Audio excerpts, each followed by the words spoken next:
Kamulo lani jigan. Nur me nur ko badu inar penron. Yen Bible study inar.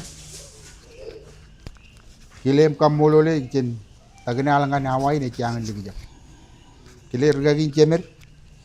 Yo me peripet. Gagi rai. Gagi kelain ilani tawot. Tigan poda ne kili jai ni kejo cimor.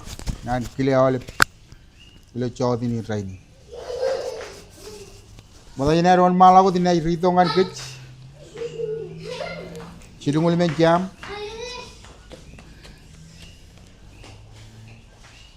Inaj wistak cioba yeno dem jich.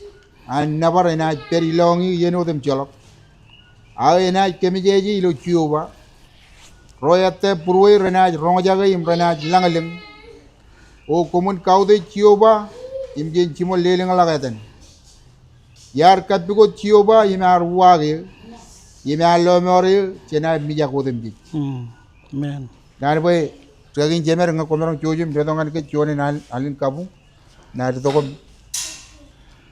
kate nur ge narim kajide ke peni roj kan telewan milar wujile balak nur ge nari lo chinon yen Bible study nari 제 꾀이러기지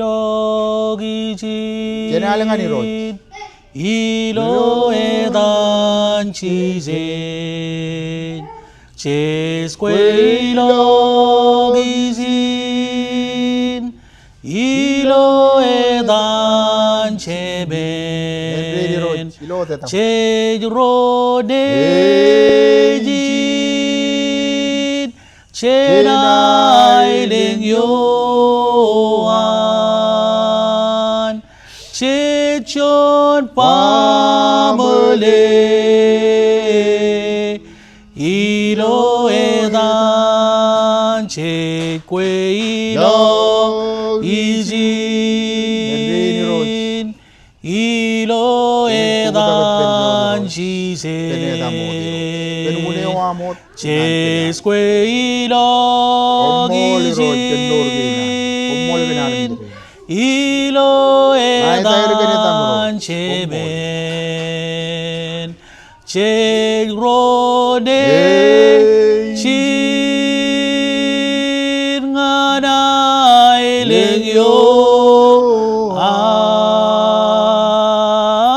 안제촌 파물레 이로에단 개마리동아리진 웨이러기로에단 가붕안에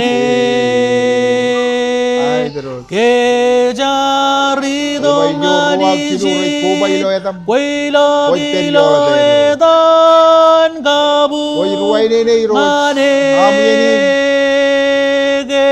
계자리동아리 진괴러기로에단 가붕안에 가붕안에 cry 이로제지로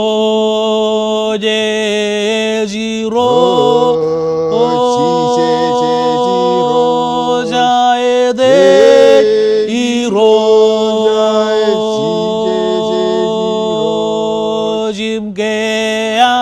cergang bisijin min iben morwan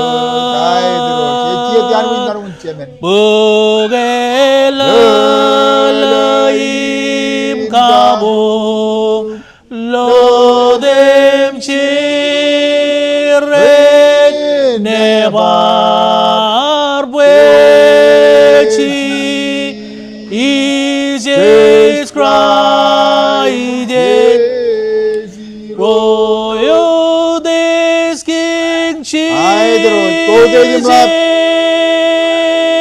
you this Emmanuel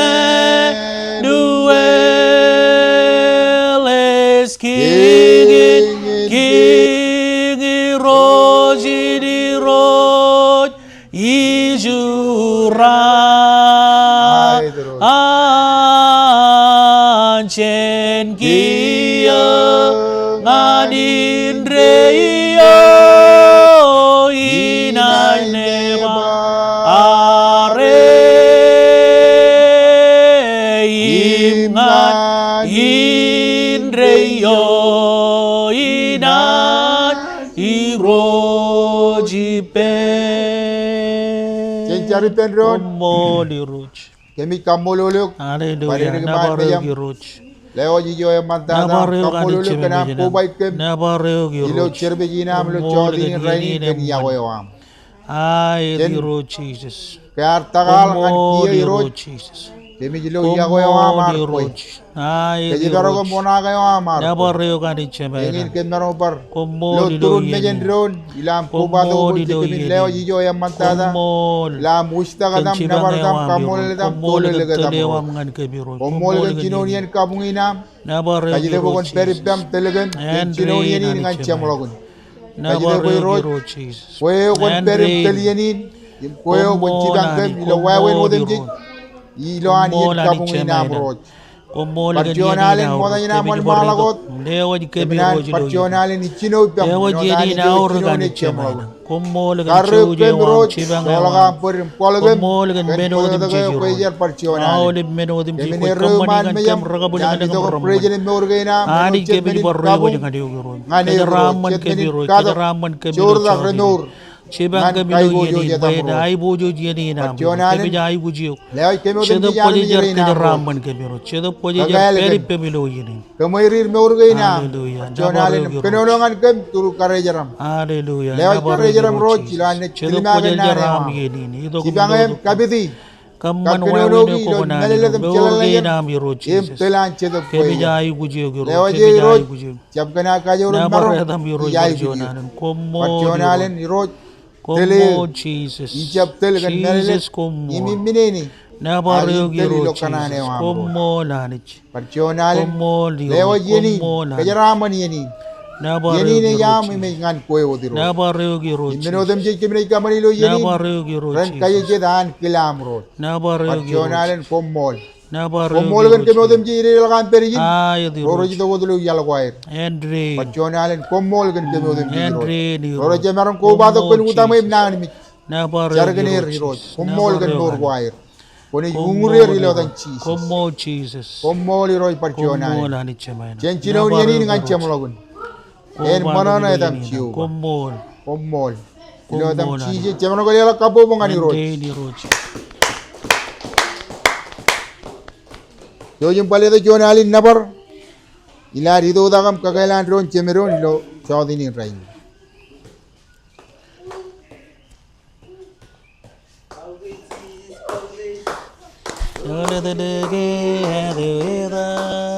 Kemenya inga iling den de bariro den lagim de bardan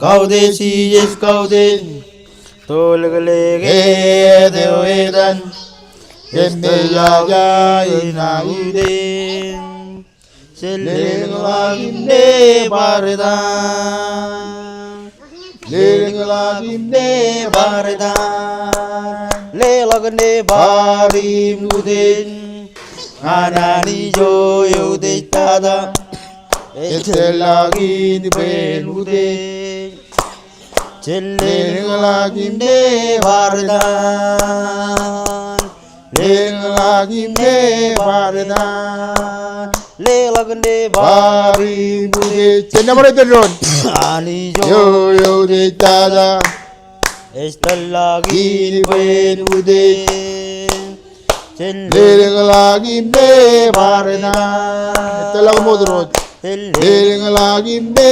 bardan Yesunani Joe kabuleng Elave kabuleng eleng Yesunani Joe kabuleng Elave kabuleng eleng Gayur imlab Serabalagoan kabuleng le Yesunani Ani Joe kabuleng eleng Echunani yo ega bulengele. Elabe kabulengeleng. Ega jo rimlam.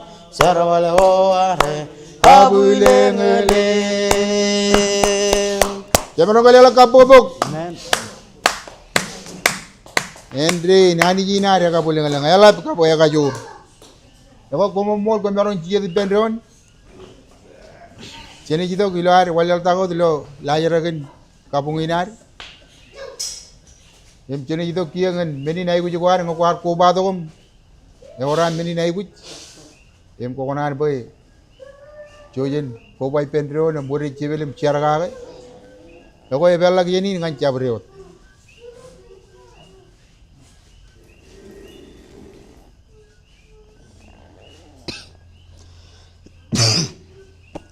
Orang kecuan, aku colok apa orang yang kerja pegajin, ainan percuan alin, kaji tu pegajin cara kini kali jainan, cibar barem kata bergainan, family gainan aku jipen ron, celaga ran aku kain, kerja rata yo ye kuli, ini tu tak kenal kuru rorom, tu kot cabar yo tu emarong, kau kuru, carangan hero jipen, kakajur kejut. Kajar bal kecim kabin kec ilo molin me cicu takar jaragan rega giro inar rega giro cemer roro tele ke jilo konjelar ole rega giro cemer wot kacujo ilo feeling jarabal jalaga ele meno go repin kejoji jioni jen ranangan ran kamane boy akcen car boy mene gain rancap kapoir gech labdadar kejar bar reina ni roch rein rech chapat ini kaji te pen tigan renol ngai marong chojum rebulokon minagain ko bawl prinangan mi jorwar enga jaban layra gaya tay par ajela prinangan mi jorwar ilo chodini rein komol dada ti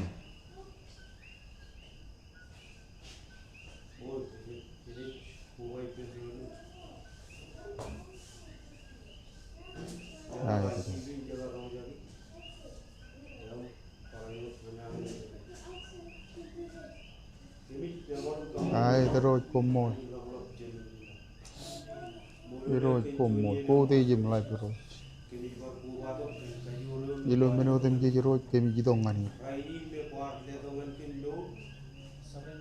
Alagam kamolo le genot ko palo nan ilo meno tem je terus kamolo len chap pajarak ani wo jangan etam kene kay tella ko ngurus mengarta yen ko repin mengarta yen ko ramman akamolo len chap pajarakan ko jangan tella ko ilo yeni ni ro jan po bay pendron dan to ngani ko na wala mini nay ko jutem ti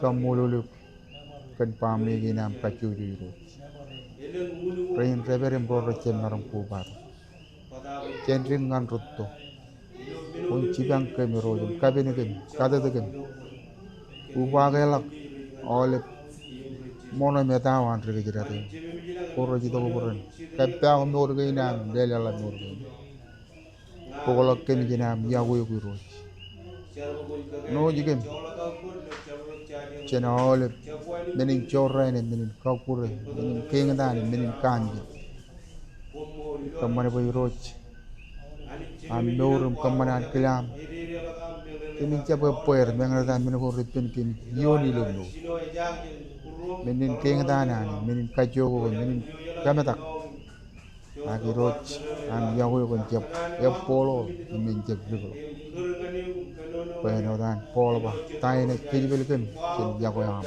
christ in yago ni ro jegre le puru mengerti langko pecah naikin, akhirnya jeteng ngalangkin, ilawat kue krisis, yo kue kakak jurur kan, komolkan meni naik juga rarwam, alagam kamolul kan, all beru, mengi panlajar, aku meleleh jenet tol,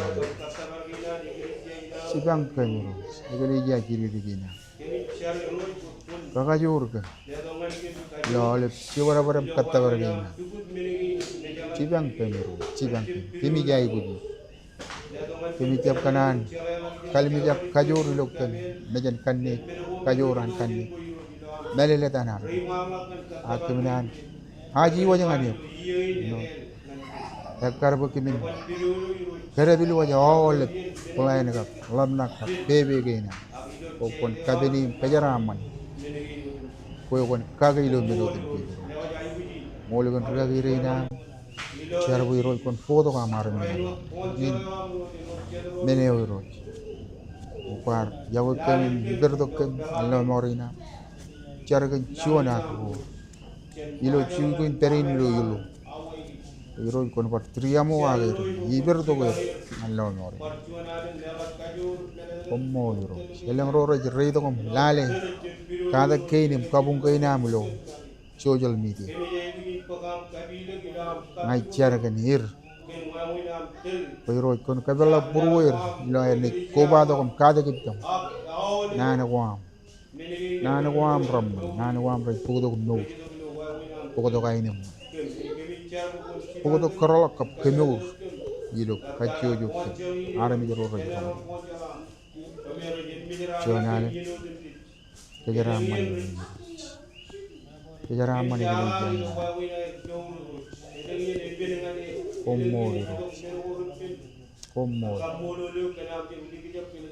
Kommo lirot kemi kiyawe ay terus kommo Jesus ay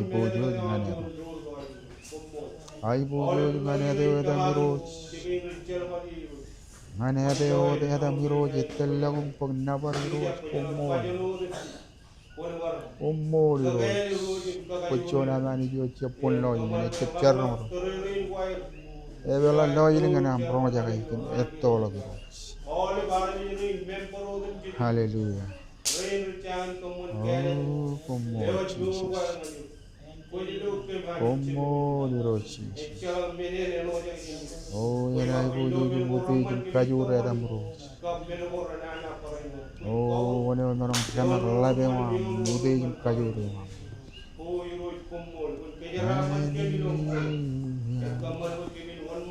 haleluya miroj kommo miroj Jesus haleluya endre miroj kon umur holi nam girina ilo ada kajur dan Jesus ilo ada kajur dan Jesus kini klaim kemo yon kajur nangan miroj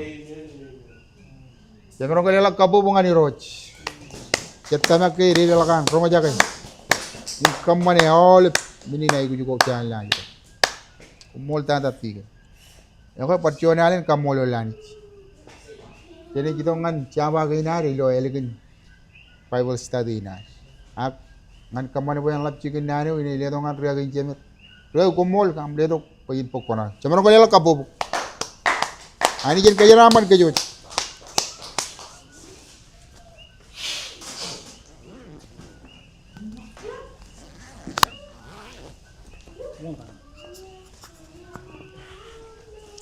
Kaya ko juna ulit.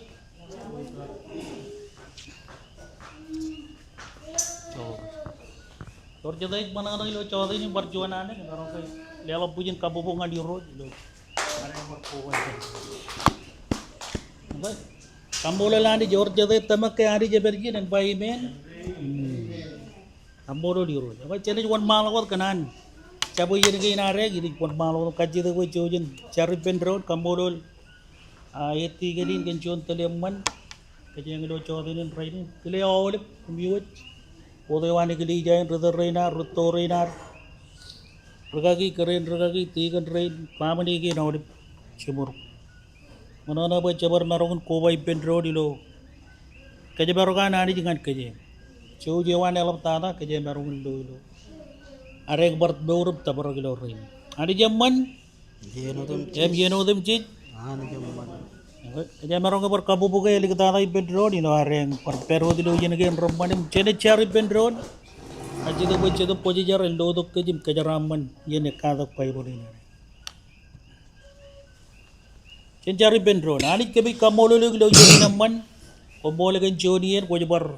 Kuku tu kebi kobai tu kebi geli jai bendro. Chode inin kebi itu kejin jago cigum. Kebi koba tu izin. Par kele tu kebi peri. An ronga jaga mekata ki bendro ni lo chode inin rain. Ye chon. One jail is chino in all of it yen Bible study wamilo all of it yen. Komole kan yellow. Komole kan yen. Kembojin barekata kim. Perilo nana wam. Erregolok kajorolok ilo nana wam. Kebi taber chonganyo. Rai jaro berakagai. Cara baca tu poji jarragada gini wena jidok. Yang pegero ni yenin wan malakot. Awalem nan. Cabilo nan wajibri kan arbe jiro jagen human kabit demonstration yang wam biro. Cedo poji jar ilo chawdinin rainin. Kajaraman kemeo kem perijin ro matam roju rumutot. Ro rai koba to kilo laibi nani gili jain. Kebi bercara kan rong jaga rain matam. Raj perijo ko rotolo. Kebi charam lewat perjuan ale nabe kada kilo chawdinin rainin. Kajar balia kan kanane wam biroj. Yang perbu yenin en chodi ne kada paibolo ne malaga me amman. Em cedo poji jar ko nai kada gin ke maule men ko rotino. Kobe ko konan ba gemin melele gagi. Kebi cara bukan kabelok mejin cedup, lawa jelengin cedup, puruam, ilo ampe ojen receive naneo, yang roh jaga naneo, imelap tata, rega mana mana naneo. Kebi cara melewat menu dem cicilo dem Jesus, ambi roh jem berlawan mawar, kajian kabu bukan yani, amen. Okay, ambola lari jelo yeni, chawdinin raidin bay, kajian baru bar, idok. Nama tata kamolo legan, chodiye mengodolok. Elang kato ko elang sirijin na kato ko kajang ar periem ci remalak yelo yein bayani jene jabar kajaraman kajang gan elang kato ko yor jade kanan bare kato gilo yein den pai men cegi joro ne kato ngama ke ngai bare kato gum lo elang men ko romani lo nani ko lo nani jige yaban mor yaban empty yaban ya dalim mat kato gum nani cibang kawe godalo ko jendar gina All biyen ngay di kada kilo nana kwa nani di jeletok elang meno ko ramman. Medin kajaraman ko. Rebellion ko me anailingin lang. Me chelak chua di lo lale melele gagi. Ani juat me revealing kan kajeng ajari rodijin. Or jate dijin ani kilo chodi ni bai men. Ya we kambolo lani. Iji bar ko bawat yam. Parerum chuan rodijin ani. Kajeng ay rodijin ani. Ilo chawdinin rainin kajang ada jakadak chun kadak jirigrik payor menogome ijalaga tiga ni negar rekoje joni adamiyang ko bay pendro nim koila kailgin wodi ni kachong bay ni kadak ni no chun wawe no emalak em egaru ngan kabelelegi kajang do chawdinin rain nge chedok poje jarre kana ne wen jay to kolok chirik ebalat kajang ni Kuwai bendro di mekada gilo cuan kadak nayadan rega ranger. Yor jade rega ranger in bayi men. Rega ranger gilo kajin pelian ay kajarabal nanay servanthood. Em gilo charabale wanani ngan kajeng eno chet rudoro mar me jorwanani kajeng e pog wawe no cry jegar kamban chongo kage. Em chongo ko mantatain Rega ranger. Yep, kajang iloan igili jain. Chuji jawali rega ranger jendron. Orja ranger re merong ke pai ben. Rega ranger kan ailingin kinga nani ek kajang. Yep, cikali karjod pijayo me iligio. Yep, mere baka awle brallo kanane wanani. System yo an igili jay wi walok chen meur an rodoro lawtang an member ed meuron rega ranger. Yep.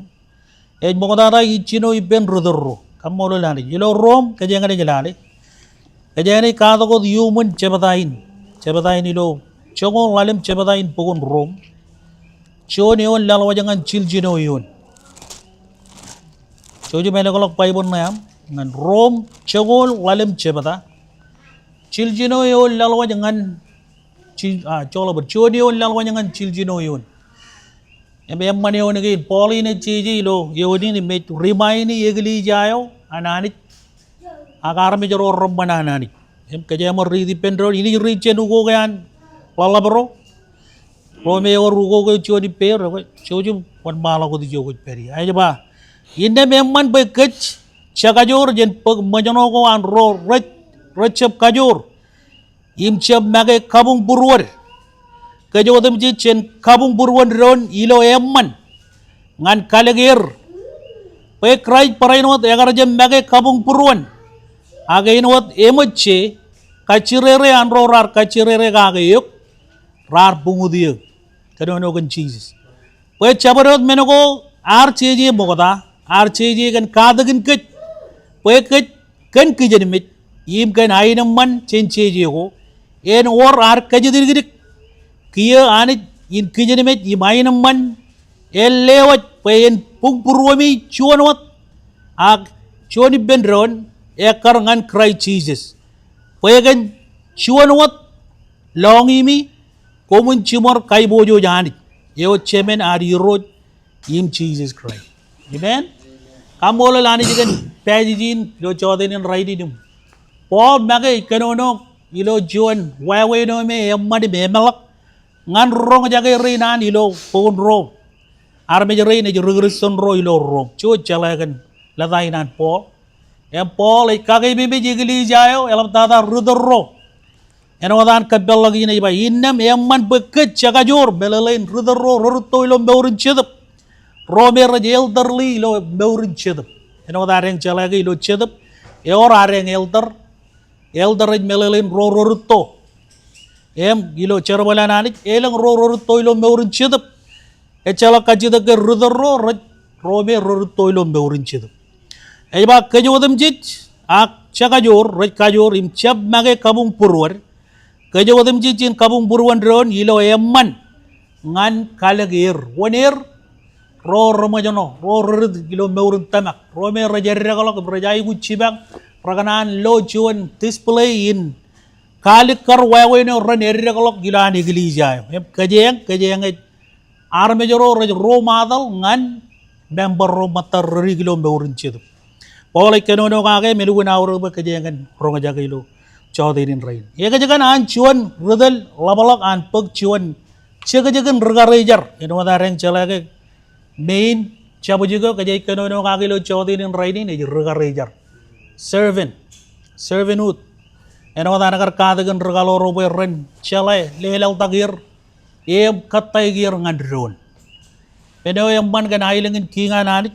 in kada kwan chiji jaga chep leleng lok chet par chenchet ag et kamban ba joja lamna kandron em ilo pajijin kanono inareng charbal enwo chodinin kajenga je kada gi bendron Paul et kage mimit ket rudorro ag leadership ro kan beuran chon rudel pejai gujin serve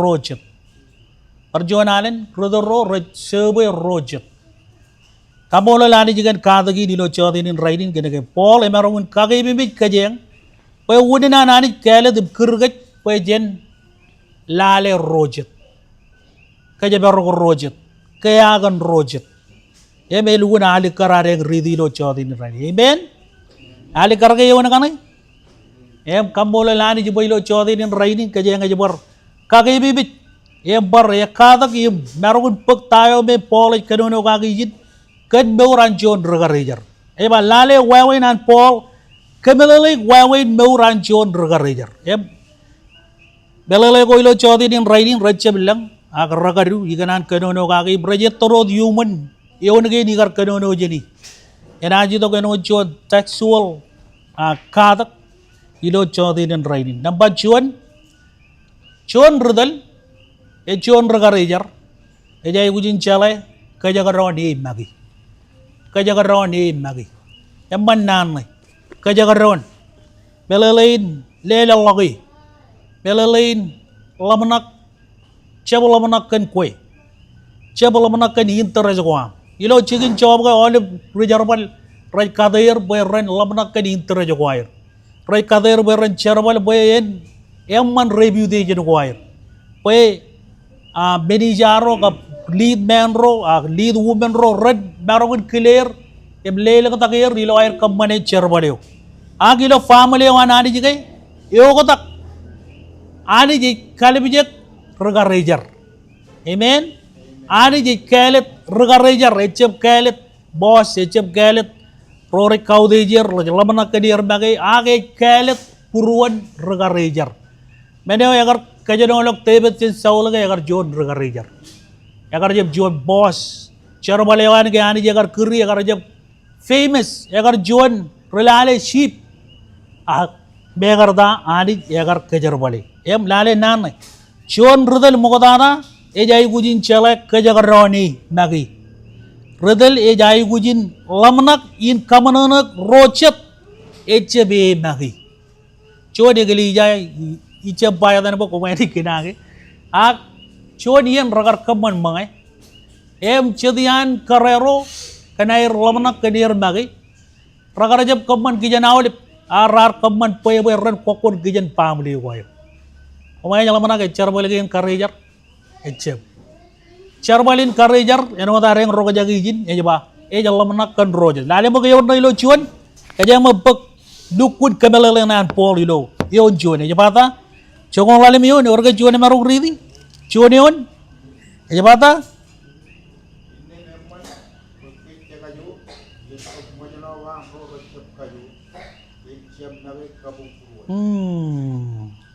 Kaja karon iyo kumbagi. Lamanak kan rochet. Lamanak kan internet ime maneo ime regalago an rochet ijal lagun kue. Kaja ka jitong ade kili jaw eche boyjen legend barjuan. Boyjen kaman boy rochet ramajano ran bar wallang tak em tabar chongade me choj belele ido cherbalewanan. Amen. Cedian kanaga caganan boy cejala awlimen cejala bible cejala quote caganan kajanolok kitchen rojet. Kilo wawinan cry jigay egar jep egar kajagaroni lamanakan rojet. Lamanakayo mukotata egu perilo meuran chon regar-rejar cancel menogo an bagi pen lamanakan rojet. Amen. Eno de mandi onni Kajio cakajor melelin rudero chen pag majono ko an rochet chap kabung rochet recep kajor im jeb magai kabung purur. Amen. Kabung purur malo kaje jakar. Chongong lalim cepatan em chuaniun. Pobello ugo kilime jana jime. NIP nih. Aja bata ilo komaro ridi tiga ilo. NIP nih. Kajin pelle mana? Ya oleh lapang putih nih rujar warna mantap. Chongong lalim ino. Yo kota kalak wayawen ilo kugo kona juan. Ilo juan kemeleleo ebiro antibiri. Temen kaya rajari rutom. Belala kaya man. Chongong lalim cepat ayo bukon rom kap cuo ni udah cepat ah. Ya kau cuo tahu aja lagi klien family man.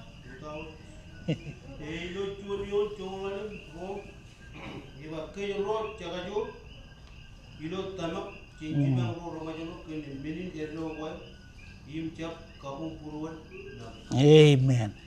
Wabar juan alen. Dur di telewa meno juan regar-regar servant. Boy wan lamanak bukata kan rojet. Ligedok elik pokoknya ko rojet boy red bukata. Amen. Eno wa jiji jagar jab lamanak kani. Emaronggar pay ni jinani. Emaronggar kaman boy awalem men renseb ngani. Aga jagar jab chonyar wan wo ji kata jini jagar herum regar-regar. Bagai ligedok aga pigudo koyo an cried pigudo kun chon regar-regar. Ngai tamak ke ciji jagar kamane cep chon wawe no me yang muan agai kamane chon bijayo boy choje lok wallang ta kilo igili ja bilo tamagayo choje nane ke tayo jagar kamane chojen kamane tayo krai jagar kamane kajang kabu bukai ani jigan belelin buka tayo yokai kajagar audio kum nakai eno chon rudel cemalala buko jito kum kamane ani jagar kuryo jala kaciem jala one kue jagar chala meno to biji buka tayo janam kar kele di wawe ne wani ji kamani lo nore wam be lebeyok ko kon jon regar-regar ngai tamaga jonian men ko ino darek melele ilo ane gili jaga elang armit kain armit lagi to kum joi di tamaga yo raji to chen elang kain background in mur Chedaragar Udit Chedaragar Lang Menodum Gigi Pair Malibi and Elang Akchalagitakum Povadagilo Cherabalin Chijalabal Ilochun. Why when you label which you will out the Perry, a label of Chiji Jaganan. Chuan Regarager. Chuan Regarager. Chuaneo is Survey Rochet. Laleta Raiguji. Leala Iguji wire. Laleta or Ramarogan Pomerogan Kamanangani. Ken Karo. Ivan Bagalabian. Ken Karo. Chuan Rudel. 8. Chuan Rudel. Chuan Regarager. 8 Kalak Rochet.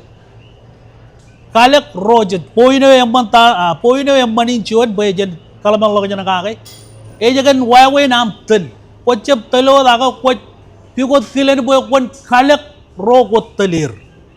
You know, Cherabalina and Anija, Pochap Kalagay Magi, whatever Kalak Rojet. If why would Laleway, Iloam Tel, why wouldn't Kalak Rojet? Where Roger and Barregalok and Oda Merregalok, and Oda Pilo Yoni, Lalamulo Royo and Jabata. Orga John Marong Ridi yon ro Ridi Domak Ajapata Chongalim Chipata Royon Dopogon Rome Ajapata Right, one malagot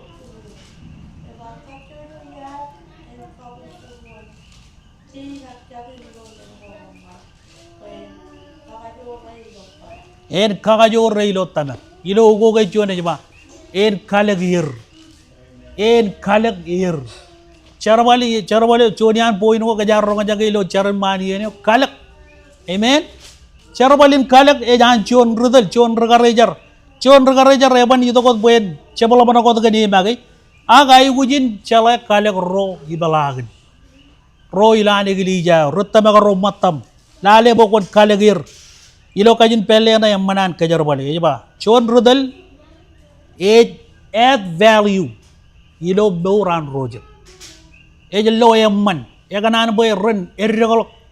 Rolak manjon rolak kaman bericip chul lalagir chip chibel lalagir. Chip kaman jono igir rak wai ne wana ke kaman boy lo yang man ilo baurewan. Lelok pour out yang manangan bauran chon me kojalai. Eme majono ilo baurun tamak.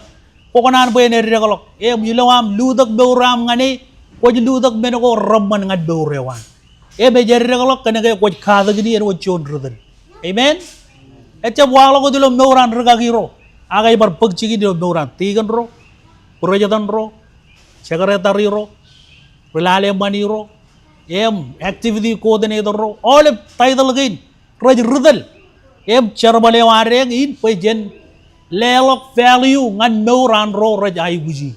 Chonian bedo ilu na modify. Add value to others. Agay lelok bedo ko raman ngan meur an rojet. Korlok yaman ilo meur an rojet. Korlok nane invest agay korlok lale boy yo irigilo meurin chedo be ne regalok. Kanane wana dijin. Yorjay kamola lani jin bay ben. Rodoro Matailo, Cherbalina di road, Erwa John Regarager, Lale, Roger, Mojano, run irregular run rutol hipum. Pour out Nadir, Yin a chip John Yin, increase what good, Agay Bar Yin increase your Roger. Iloam Lelo Bangandir, Kanono Yamanan, Rajang Nan, Chibanan, and Kalak, all of it Benegin. Emena Chibang Rutamago Matampoyan, Kajorlok. Ilo beurin chedep or jada jarre merong ke bayi me ejeng kabu bogyan itu kalek rojet regarejar kalek rojet kain kajidu regarejar pek dan kacire rego kaya malale bogayon jidu orga jone merong ridu to gayon jidu kamelelegan jiji wae no jiji jagar pereno jon regarejar cerman lale mo yo jidu jone merong ridi Ibata? Koi krai parano dagar jendari kapung purun. Aino emuchi kacurere ko ang rar kacurere dagar yuk rar tumudi. Nale mak nanai yuk kabiye. Kajar bal kiap tali lo jino jiberna. Melalain bay kanono kon Jesus. Paul aja ba? Enuot Christ, pe Christ prainot egar jam bagai kabung puruan. Ag enuot emoche kachirere anro rar kachirere gage yuk. Kedono ke Jesus rar bungudi. Kedono ke ni. Rar kachirere ganadi. Em ragar bar pungut bauran Jesus. Em ngai tamak ke jonian benogo. Jon ragar raja rai gujin chala kamane. Eja gujin chala. Pag eng tano. Pag play mo. Amen. Pag kachirereo. Jadi ini kayak jangan elak warmen. Ya walau kan cepat men yang ada geli jauh. Jangan poin audi. Poreo jitu kejadian. Kap cita ngot. Arme jauh kar kampan berat cuma kau poin. Carry gear royawan. Pag ruan. Ini ngot men uji jar kampan ya ke.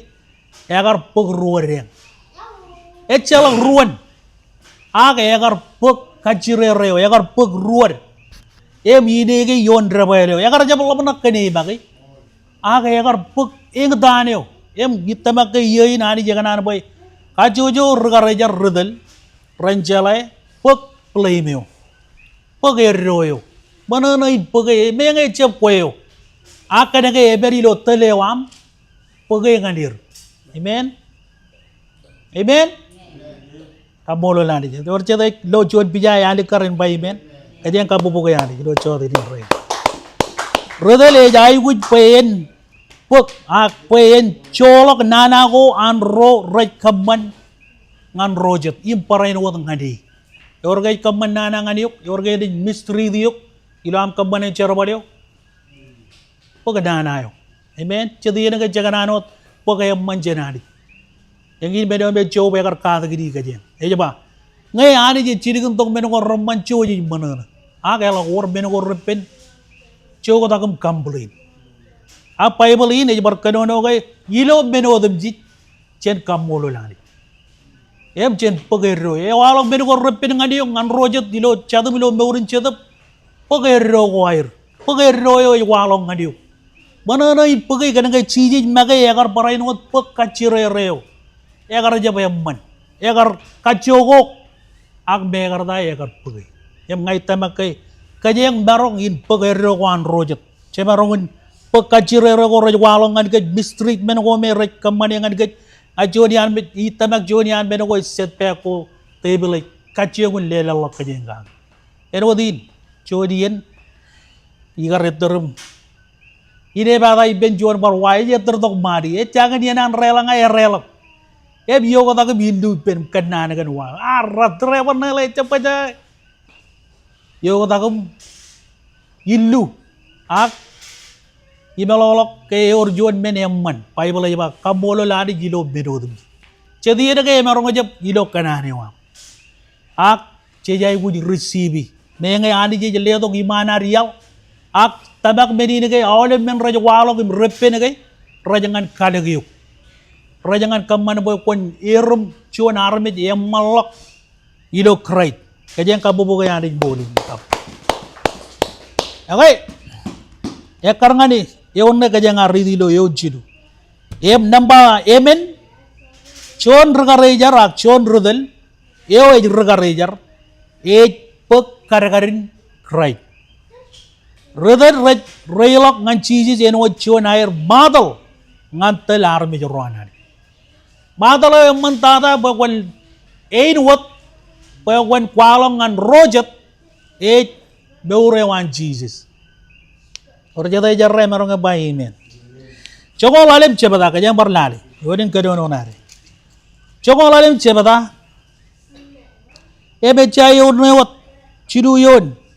Kajang arong aja kaya ba. Pekrai perain wat arjab bagai kabuk buruan ya wat becai. Kacire wan rorar kacire gagayok rar pungudi.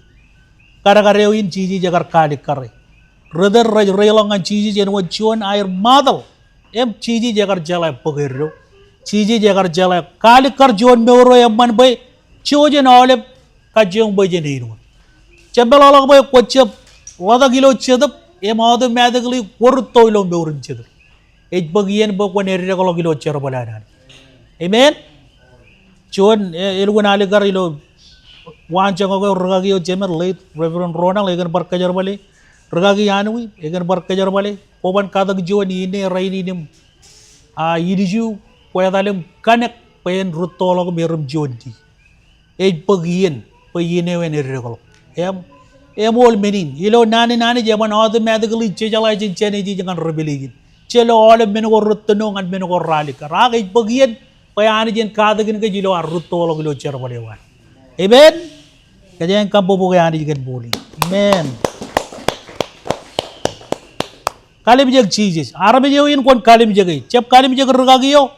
Cep kalim jeg rudaro mata bachedian ramarong digijap. Ak kalim jeg go cheeses. Payengin ro madale wan igili jayo Jesus Christ. Ye chalo berjuan. Kaya nga jalo ji ijaje kumain nangin gelo achon na igili ja igar chere ngaldin. Lugun. Emma kaji jilo Facebook kan car kana roji kamman ilan mencar kan nan ko retto de recebe man ilan cigin car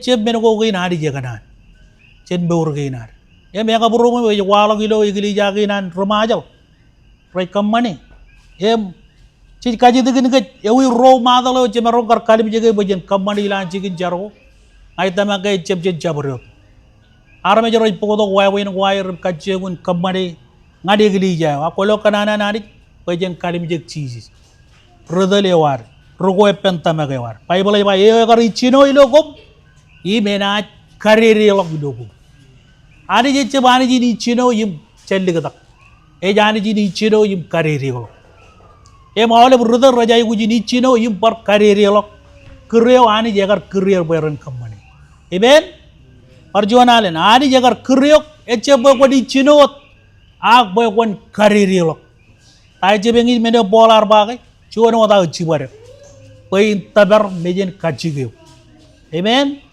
awle burgar jar rajay bu ci bare cheeses ci bare gi roj boy ko ne wodi roj ci wone garba nan gen ci won ruwala kay bakon po bala gi pen yo yamman yem ko na jerum ci won arbi yamman ko bala gi pen ci won arbi yamman yem ko na jerum ci won arbi yamman nabalalem cion regarajar jayu gujin pok karagarin cion rekada ilo temen pelen na yambanipa cion serven ak cion rudal jayu gujin teachable peoja gieno dum ji jangan ekada ejeb kana kay gojin rudal poja lay awlem men eleng rudal rolak talilo charbalanani kana ana bokon relo ko ngadi jual lama nagem cuan idea go wata da ko jaga roga jangai cuan rudal ay gujin teachable ay gujin peoja ngan pekada boje jagar endin murewan codi en jagar lu kunin overak kanero cod melele kan pepe na to ak father law ya jagar idogum lelok nanin kabilak lelok nanin cibang emmeno emmadi pen moje jio jagar pok nanin kadak pagnanin cibang brother roga kajenge ole bien tono wadar perilo beurin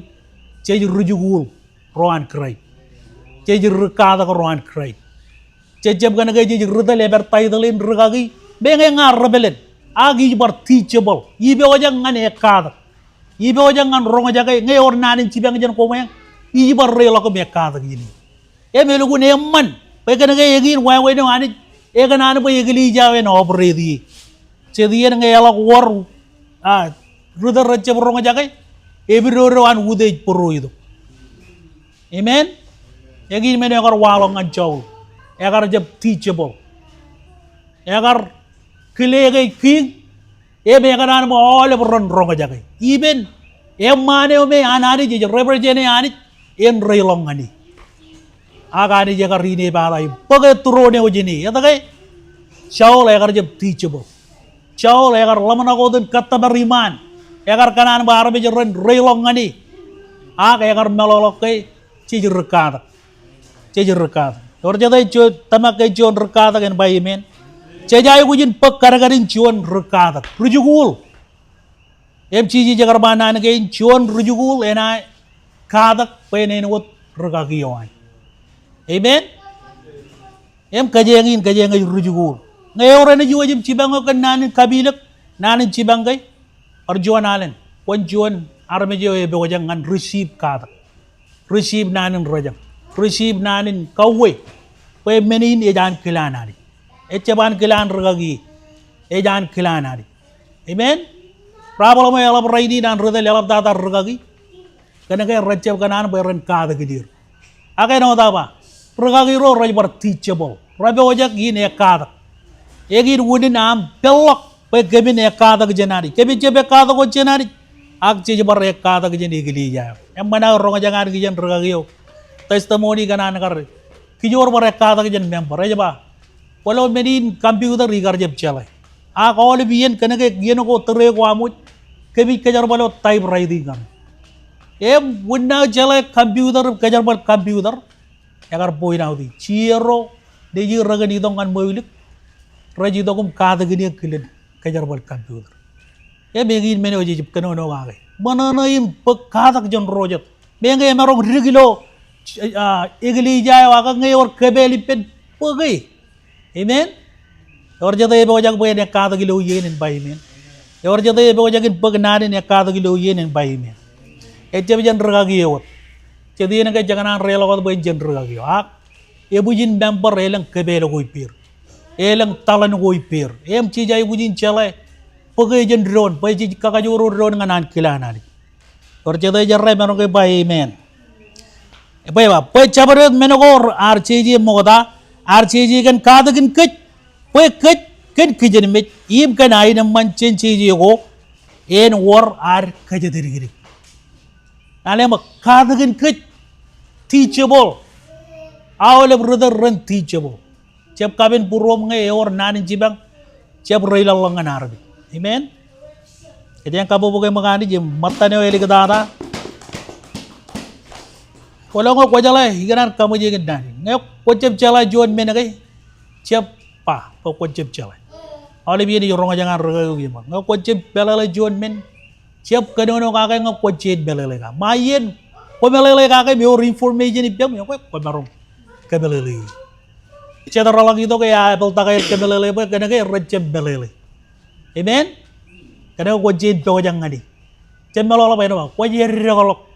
Ngay kuada barem ko melele ko marong dia kada gini ka kemelele awan malo ko tiget man engana ita yon kan yon emen lo yon kano no na re e mo ge ba teachable jana teach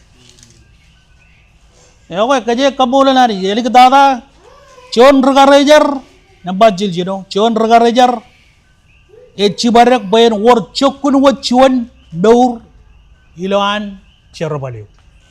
Ronga jaga nama. En war cokunu wat daur an rutta magarojat. Etali redal cibarak pe en war ipendron imainam maneo ibulijin arme jorwan hari. Cion redal eban kamman awel. Cion redal eban kamman tarbuk. Amen. Cion redal ece bayu kujin kamman yawelel. Cion redal ece bayu kujin kamman gerbal tak. Echalak redal en kamman agoel gerbal tak iloan igli jayo. Amen. Karena kay redal ro represent yurot ilo meur choir. Emral lagi dok ran kajabarok bayan war aineman. Eno tani onne ba yon kajaman lale mo yon nay. Ilo yo lale mem chiljino ejabata. Chone ba marong ridi. Lalim cepata, acungong lalim cepata cholo. Cebalangan yonin kano no nare. Chongo lalim cepata. Lalim ngan jijino. Ejaba kia ani in kijen met imainam elewat payen purwami wat chuan ngan drone. Ekar ngan cry cheeses. Payakan chuan wat longimi komun chemar kai bojo janik. Eo chemen ari ro cheeses cry. Ejaba jam mana kay? Emengin harmony yo walok ani iglesia. Nge iglesia yo kap rudero member ro right poro chuan ini pendron. Harmony yo yang ini. Jam ka rong jagay. August ke maleben kajang kana merolak kajar bale violent page benang pendron. Eno chuan na harmony ko rong jagay. Manam rong jagay. Kajang yeber merolak itu ko ba to pendron right poto chuan. Ai di kiene mancukun. Manam rong jagay cep kawarong ake nalak yang man boyan war manana ilo am rong jagay. Amen. Pajamak awaj morong aja kal ka worong ngane. Wane ko banai naman.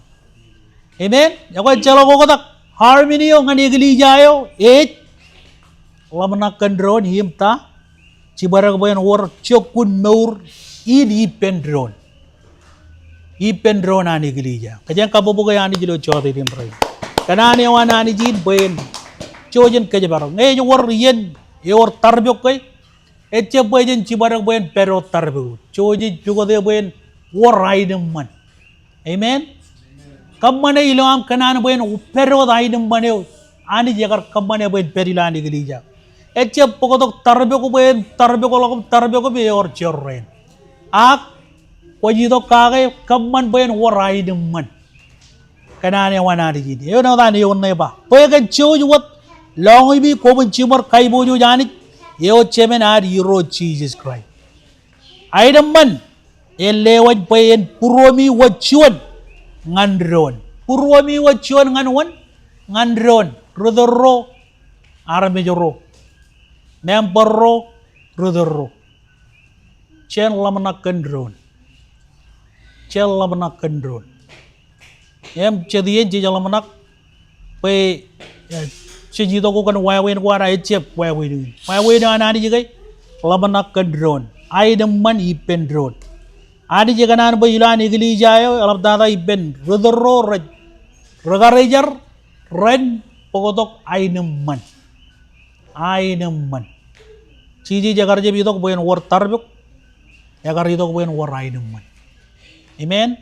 Jagar je bitok boyen kamman boyen war pokotak ikatan arbi jimani jagar je ke pokotak ke jipenani jagar je bitok boyen pokotak boyen labalok pokotak yo an arbi charo yo an arbi ipenari je ko jar ap ar bitok boyen sadalai en pokotak ainam man yo ikatan arbi je jaro yui ibani je ko jar em ngai ciji jagar kembali menin en barain wadi ingin medio kajangan kembali ngandron yor mene walo ke mebok chen kajabarok ainum maneo I pendroneo kajang kabubuga yani jido chodi nin rai yor kai kajidak mata janareng charum kajam logi Lagin kata kareng lo chodi nin rai nin kajang ari chiro kan rugarijar ilo yoyin choji jada len wacce rugarijar Icap kano ber ruderen rugarijar olep kajang rugarijar cecala serberon Orga kajitak ngai celok ya kan kajang ni char kabola lani jido chodi nin rai kajang juda ki ben road kajida ki pen music boy ledok juanal alin kabu ilo arrelang anari jim kamolole moda janan ne charum kajamolok yeni na rengi malakot brother house Chonal ilo arwo chilo ki ben ronim relang anani kamolole kan choni ne kata ke ban ke jo jagar ki ben ron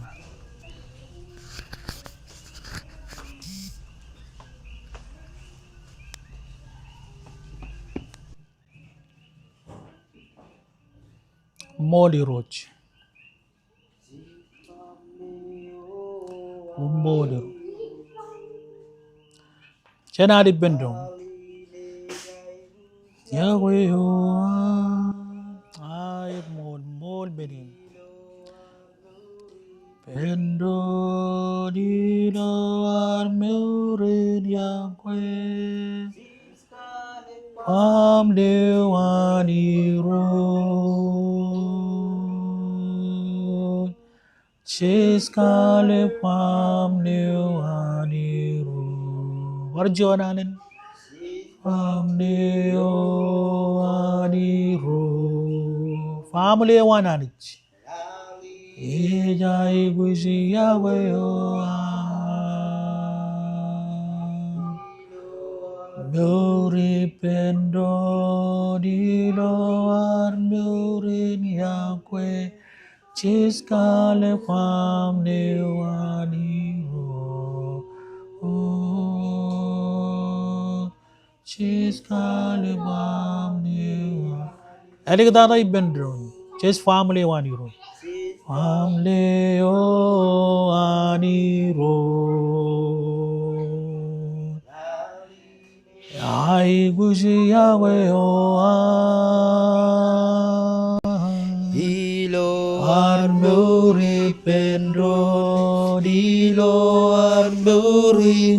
kwe siskalik bamle aniro siskalik bamle aniro Ari jebe bijalang kami kamolo lagi lo chawdin in rainin kamolo kan jonian ya kadak paibolo yorielo kami kamolo lagi nam kar lodok kem kejaramman kem peripem im kamman boyen jonian embelok am kar rong jagai kadak lo chawdin in rainin karagarin meure kokonan be kem kemin pagai lo yain kami jorong jagai ani chemailang beurin chon ragarejar em kami kamolo lo kanam bar reveali nana wam im kwalok menego rotcheno ngan kami lo chawdin in rainin be kemin rong jagai kem chala gaya agar terek chen kue ani jangan digili jain kem kanan respond kacidak bokon telegem cibang kem kadagin kem rebel dan cerbalina birut kadagin kem bagamin magadagid meur en wat menego kem arong jagi lo chawdi den rainin ko ragar kalek kem kagay mimi kem yim par cibang kem bagamin marong ne dal wan mal ko dilo yain yagal ani chamailang ko jelo kem kaman bayan war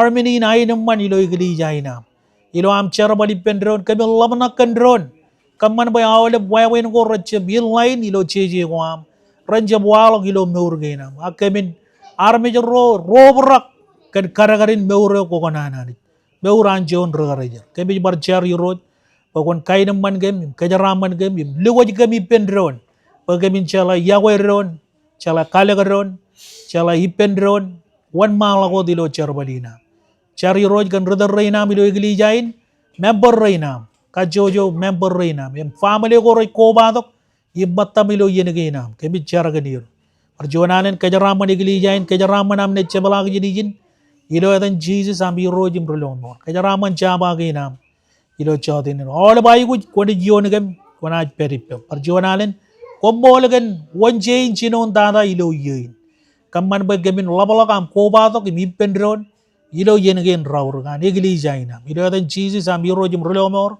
ko jelo meur genam kommono cemarong lela pujin kabubungan